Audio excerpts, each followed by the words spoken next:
All right. My brother's kids in Texas are out of school. We've got a couple more weeks left. Oh my gosh, Lisa, get me off this train. I know.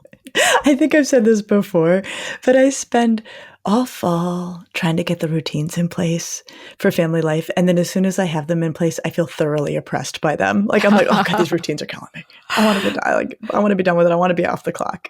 I just keep thinking about the summers the past few years and how unpredictable, and I have no plans and this and that. This year, everything is structured. I'm like, I need everybody to be in something, doing something, because it's just, it's spinning. But I love that we can now talk about the summer. We got this beautiful letter from a mom kind of asking about sleep and what to do and structure in the summer. I thought this was just beautiful. Let me read this to you.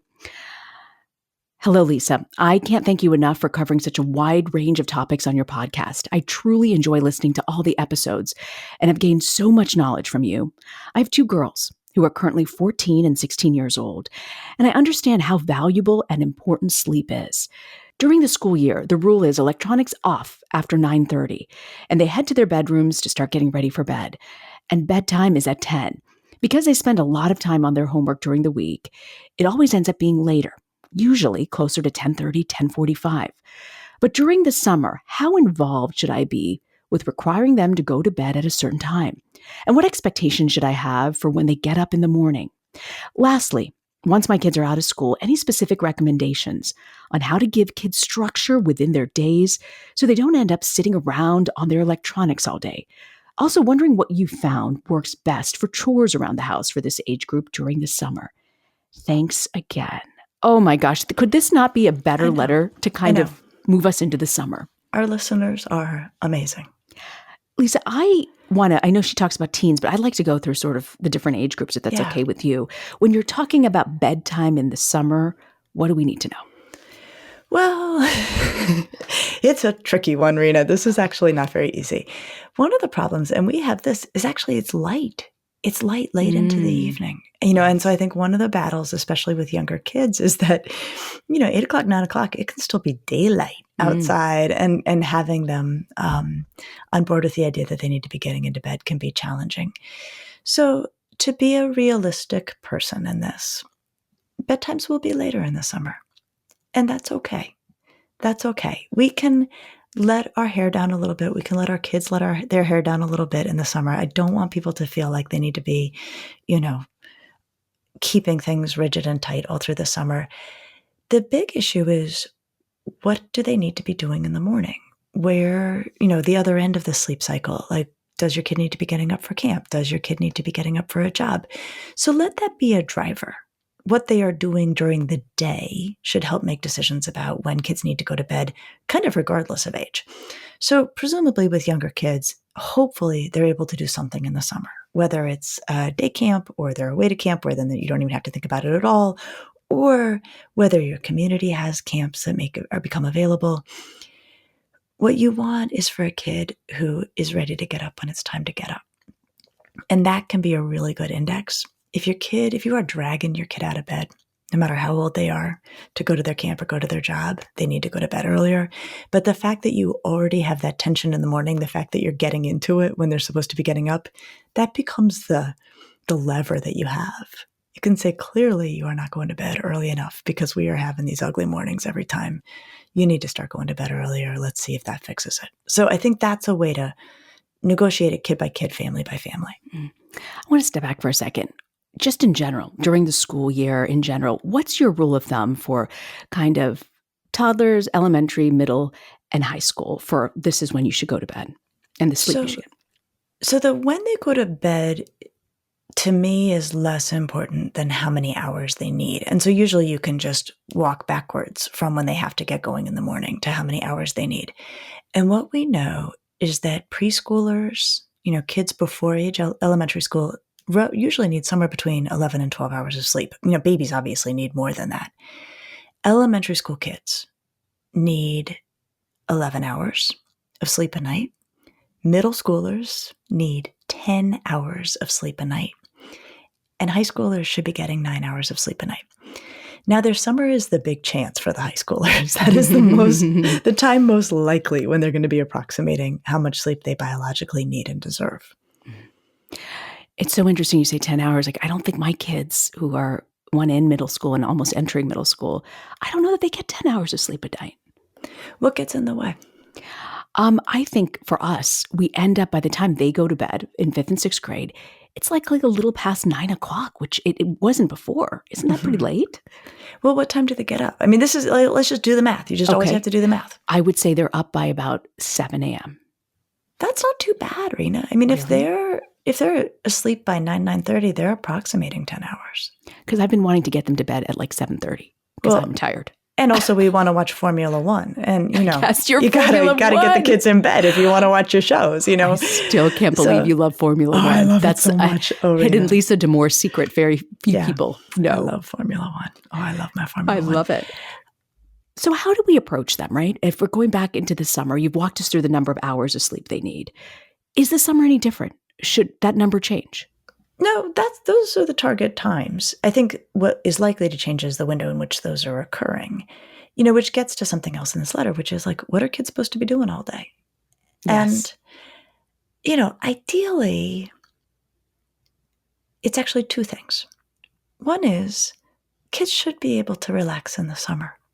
And what do you mean by relax? Because my idea of relax is like, go on the hammock and read a good book. That is not their idea of relaxing. You are so right. You are so right. Okay, so here's what we have to tease apart, Reena, and this is tricky. Electronics, technology, from how much structure, right? Like they're closely related, but we want to deal with them separately. So here's what I want to propose as a way to try to meet kids in the middle a little bit. And I would say especially for older kids, but this could apply for younger kids as well.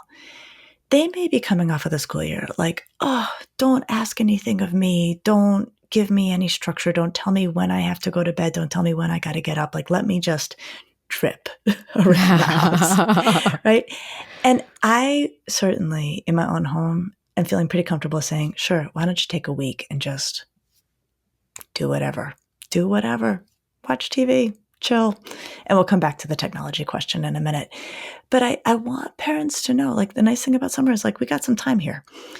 And so you can have the rules that apply for the first week or 2 weeks, and then the rules that take over after that. And so I think that one way that we can be good partners at the negotiation table, which often, with teenagers, you got to negotiate sometimes, is to say, sure, take a couple weeks, just cool your heels, and then, we'll come up with a plan after that.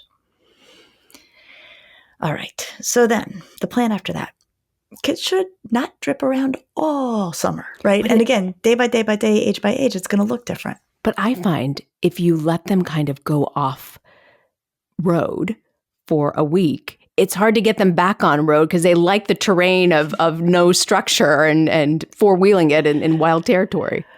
It is true. It is true. But I think, I've been thinking a lot about this, Reena. It's like, it's all in how you set it up, right? When we've been talking about technology with younger kids and younger kids asking for a phone, I think so often our advice is like, it's how you set it up, what's allowed, what the expectations are, what they understand, what the rules are.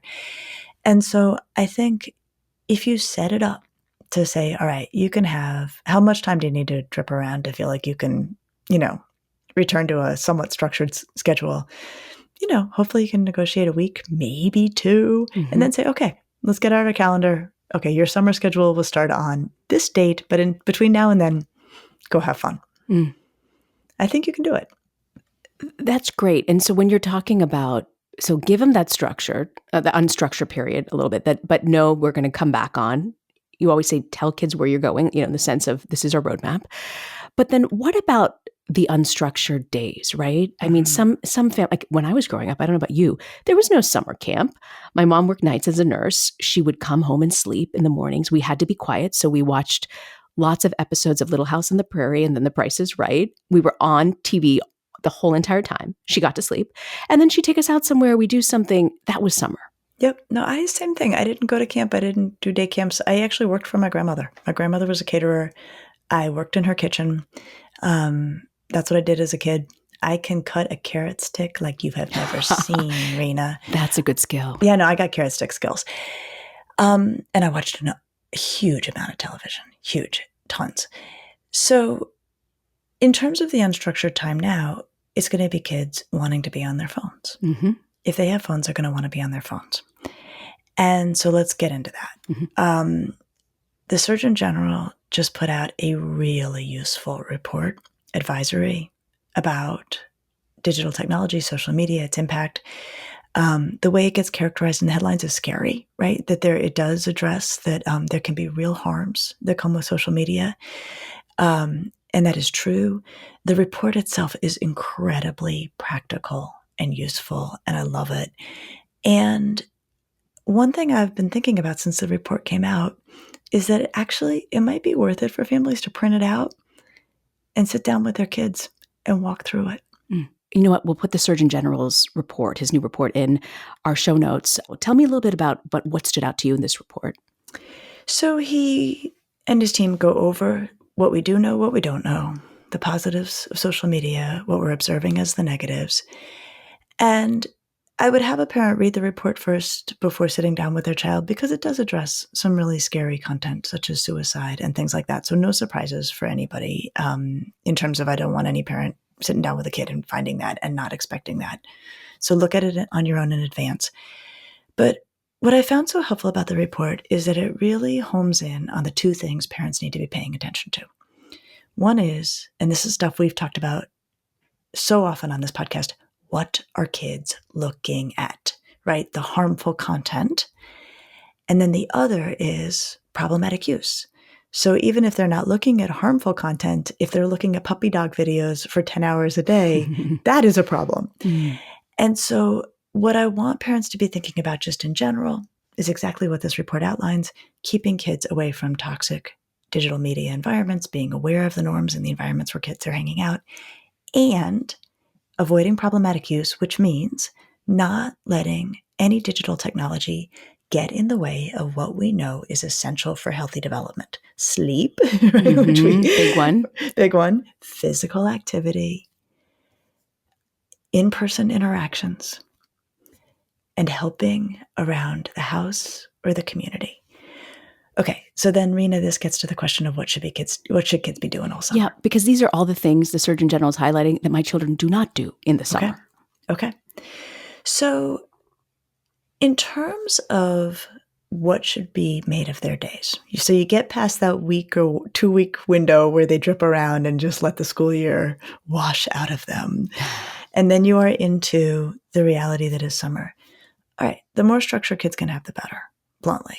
That might be jobs, that might be volunteer work, that might be camps, that might be working at a camp. And of course, a lot of this is going to come down to the parents' resources, the parents' ability to support getting kids to and from things. So not every family is going to have equal access to the same kinds of structure. But as much structure as kids can have, I will tell you, it's good for kids to be busy. We don't want them overscheduled, but on balance, it's good for kids to have things to do during the day. I love that. So have structure, but have a couple of weeks here or there where it's like, okay, you can let your hair down. There's no parameters or very limited parameters. And you say that's important. But when it comes to technology, Lisa, it's so hard. Like you and I grew up and like the television babysat us, right? Mm-hmm. It is so hard realistically as a parent not to let them kind of hang out on their screens for endless amounts of time. I know it. And I think that it's so hard as a parent to get more and more information about what we should be worrying about with social media, and then to try to figure out what does that look like in your house, or if your kid is already deeply into a digital world, how do you walk that back, right? How do you get that, kind of back to a place that feels good? So thinking again developmentally with little kids, we've talked a lot on this podcast, set it up carefully. They do not need digital technology for a long time. When they do need it, often all they need is texting to stay in touch with their friends. Go very, very slowly by introducing apps. There's a world of difference between 10, 11, 12, 13-year-olds on social media versus older kids on social media. So go slow, go slow. Okay, but say you've got an older kid who's like, no, I'll be hanging out, me and TikTok. That is my summer. Like that is my plan. For those older kids, I would get the Surgeon General's report. I would sit down with it and say, listen, this isn't just me talking. This is about your health. This is about your mental health. we need to put some parameters around this. What do you propose?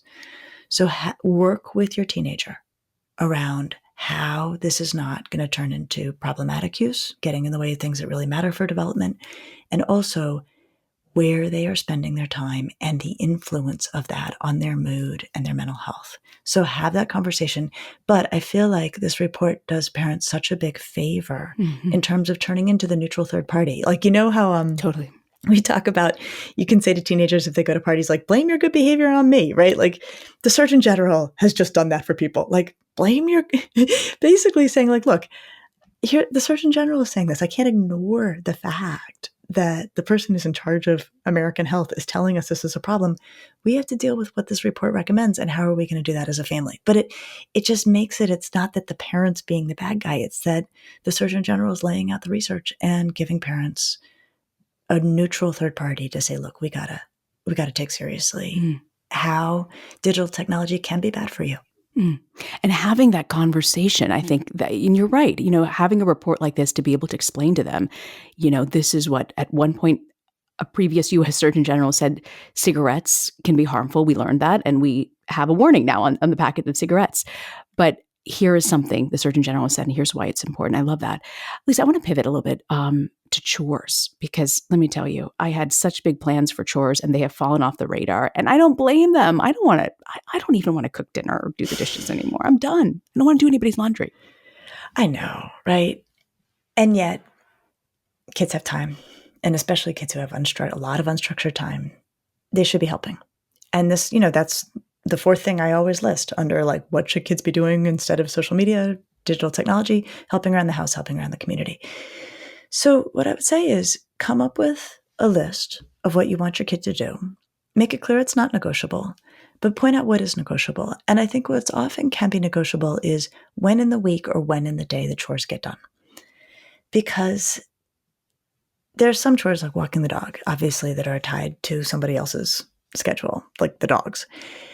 But I think that with especially teenagers, but even tweens and kids, I think if you say, here are the things that need to be done every day, or here are the things I need you to accomplish over the week, when you get them done is up to you.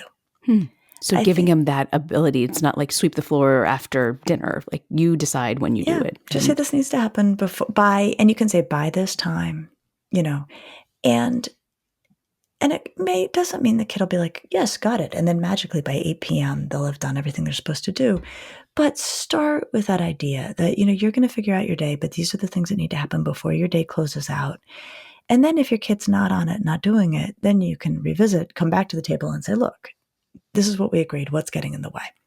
What do you do if you don't pay your kids, you don't give them an allowance for the chores? Or how do you get them to stick to the chores? There's controversy about whether or not kids should be paid for chores. And a lot of people say no, like it's just part of being a member of the family. Yeah. And I think that that's a really reasonable place to start, right? If the kid says, like, is this how I get my allowance? You say, no. You are a member of an organization. That organization is our family. We are relying on you to help us make this organization work well. If parents run into friction on that, which they might, I think it's really fair to tie together my favorite two things, privilege and responsibility. That, especially in the summer, kids are going to want more freedom, more autonomy, more room to do as they please. And it is always the case, Reena, in life that following through on our responsibilities tends to give us more privileges, right? When you and I pay our taxes, we are allowed to stay out of jail. When we, right. When we show up at work, we get our paychecks, right? Like doing the thing you're supposed to do allows you freedoms in the world. And so parents can, even though they may not seem connected, parents can link up. If you want the privilege of going over to so-and-so's house and playing, outdoor baseball all day, which is great, that comes with you needing to meet your responsibilities at home. And if you are at home not meeting your responsibilities and showing me that you've got good judgment and you can stay on top of things, you actually don't get to enjoy privileges, because those privileges hinge on my confidence that you can handle that freedom well. So link them together. And what I would say is, especially with younger kids, or especially with kids with difficulties with executive functioning, keep the choice and the consequence very close together. And what I mean by that is let them have a restart every day. So say that you are like, okay, here are the chores for the day. They need to be done by 8:00. And then it's 8:30 and the kid did not do them. Then you can say, all right, today did not go well. Tomorrow you are staying close to home until you get these done and tomorrow's chores. You are not going to go run around in the way that you were hoping to, or you're not going to get to do that fun thing in the way you were hoping to because you didn't meet your responsibility. And then we'll try again the next day. But I think sometimes when we get frustrated as parents, we're like, that's it. You don't get to do anything for a week. Yes, very much so. And then the kid's like frustrated and the parent's frustrated and actually usually can rarely enforce that because it does, like usually we walk it back and then we regret it. True. So keep it small, keep it day by day if you know that your kid may need that. That's so good. Now, can you just give us a sense? Because I think some parents, we don't know what is acceptable chores for age appropriate, I guess, chores. What should we think of for elementary, middle, and high school? Let's start with high school because they can do everything, right? They can do everything. So high schoolers can babysit a lot, right? Which you might need your high schooler to be keeping an eye on your younger kid and doing it in a friendly and hopefully productive way. High schoolers, I think you could ask a high schooler 1 or 2 nights a week to make dinner for the family. Really? Absolutely. Absolutely. I wouldn't even know when my kids get into high school what they would do. I mean, my daughter is good in the kitchen. My son, I don't know. Well, if you can read, you can cook. And so one thing that parents can do is they can say to their high schooler, come up with a grocery list. Give it to me before I'm headed to the store. I'll get your stuff. And let's figure out the nights next week where you're making dinner for the family. This is a great thing. And, they're going to go find recipes and instructions in places you and I would never go. I think it's important if you ask this of your kid, let them do it their way. Let them figure it out. So you can certainly do that. Then there's obviously yard work. There's always yard work. And I would say late middle school and certainly high school kids can be making dinner for the family, keeping an eye on younger siblings, and then certainly working in the yard, whatever you've got. Then it gets into questions of like younger middle school and elementary school kids, like what they can reasonably be asked to do. Some kids may be ready to do laundry. Almost all kids can fold laundry, right? Your first, second, third graders, they can easily fold the laundry. Great point. Great point.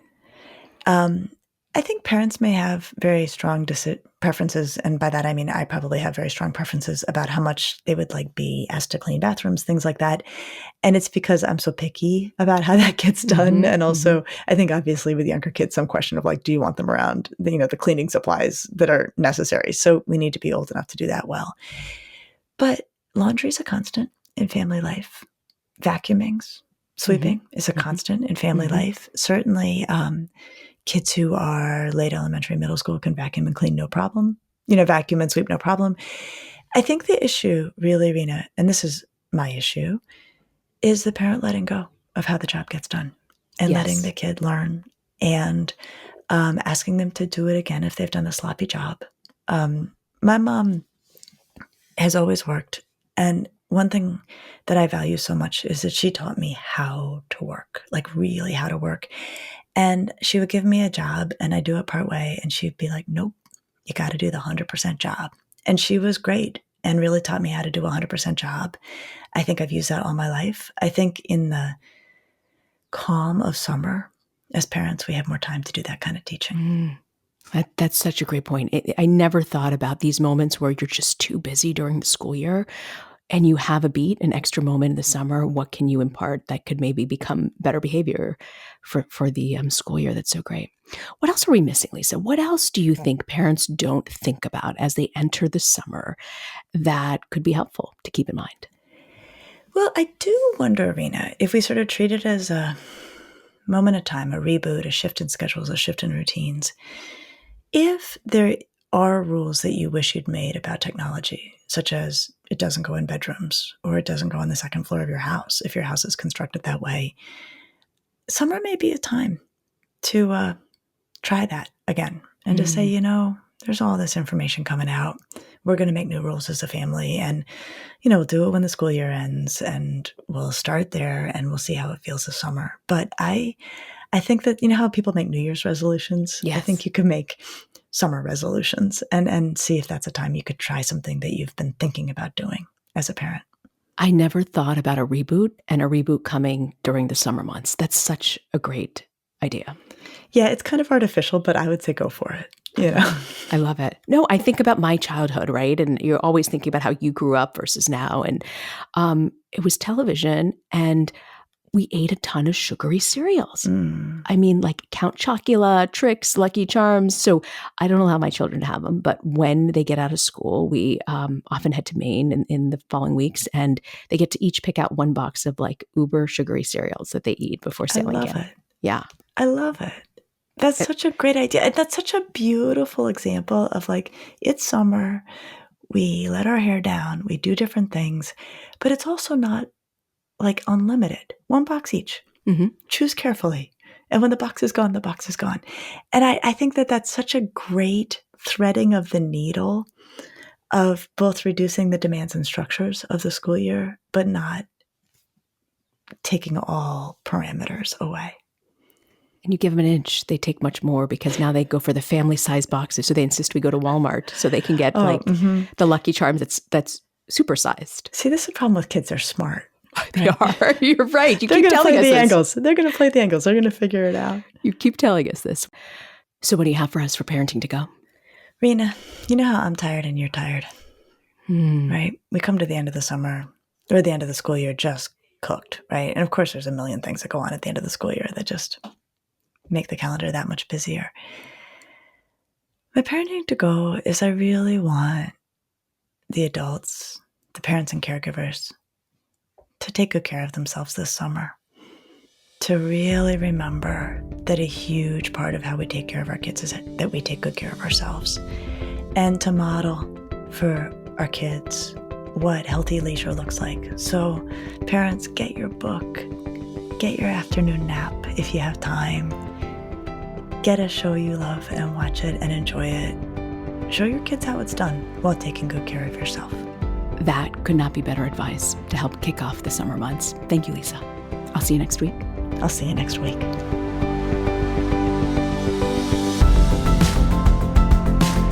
Thanks for joining us. Be sure to subscribe to the Ask Lisa podcast so you get the episodes just as soon as they drop.